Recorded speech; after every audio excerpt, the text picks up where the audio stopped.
आज हम भोजपुरी भोज चैनल पर रउरा सबके समक्ष उपस्थित बानी। आज हम एगो उग्रवादियन पर एगो कविता लिखले बानी। ओह कविता के रउरा सबके समक्ष हम प्रस्तुत करब। बहुत पहले हम लिखले रही। तो कहे के भाव बा कि हमार देश बहुत दिन से उग्रवाद से प्रभावित रहल बा। आज भी कुछ ना कुछ ओकर संकट बरकरार रहता। तो ओह पर एगो हमार ई कविता बा रउरा सबके समक्ष भोजपुरी में हम प्रस्तुत कर रहल बानी। तो जैसे बा कि एगो शेर के साथ हम प्रस्तुत करब। मुझे देखकर सीधा समझते हो, मुझे देखकर सीधा समझते हो, मीठे जहर को मीठा समझते हो, इस नाग को डोढ़ा समझते हो, इस शेर को सियरा समझते हो। समय आने पर बता देंगे हम, और तेरे सरहद पर झाड़ू लगा देंगे हम।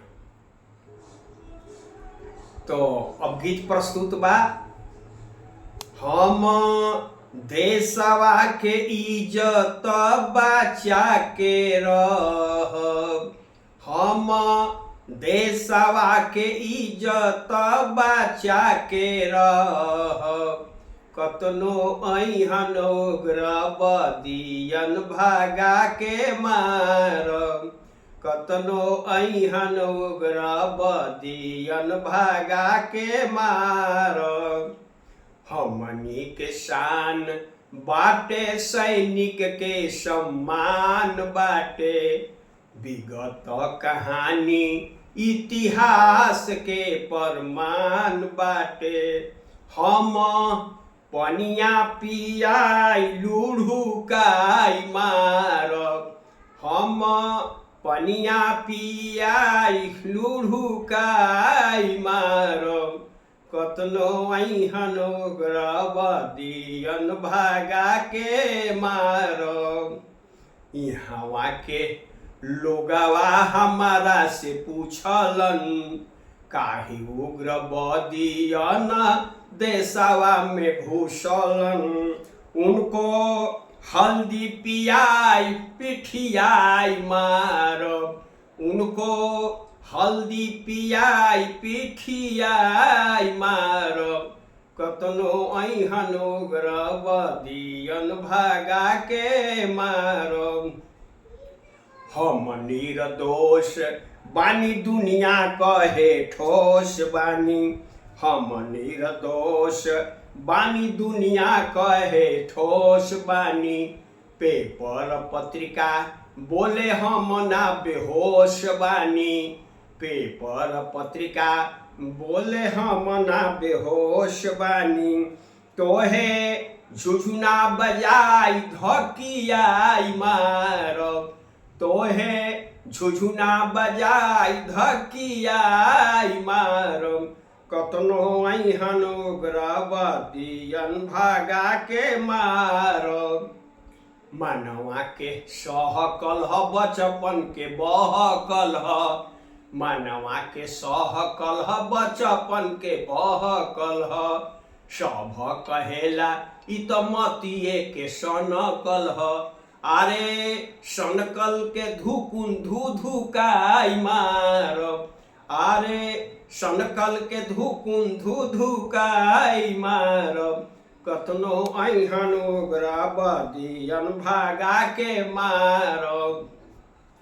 माई खाती मरब जा, माई खाती लड़ब जा, जल्दी भाग जा ना तो सीमाओं पर चढ़ब जा, जल्दी भाग जा ना तो सीमाओं पर चढ़ब जा। चुटकी बजाई लुलुआई मारब, तोहे चुटकी बजाई लुलुआई मारब। कतनो अइहन उग्रवादियन भागा के मारब। एक बार देखल तू कई बार देखल, बड़ा ठोठियात रहल कई बार देखल। अब के घुटना दबाई घुटुकाई मारब, अब के घुटना बदाई धकियाई मारब, कतनो अहन उग्र बदियन भागा के मारब, दुबे दवाई दीहन भारत के भाई दीहन, दुबे दवाई दीहन भारत के भाई दीहन, हम सब एक बानी बलि के पुजाई दीहन, हम सब एक बानी बलि के पुजाई दीहन, तोहे सूली चढ़ाई लटकाई मारब, तोहे सूली चढ़ाई लटकाई मारब, कतनो अहन उग्र बदियन भागा के मारब। यदि अच्छा लगल होखे तो सब सब्सक्राइब करब जा, शेयर करब जा, लाइक करब जा। बहुत बहुत धन्यवाद।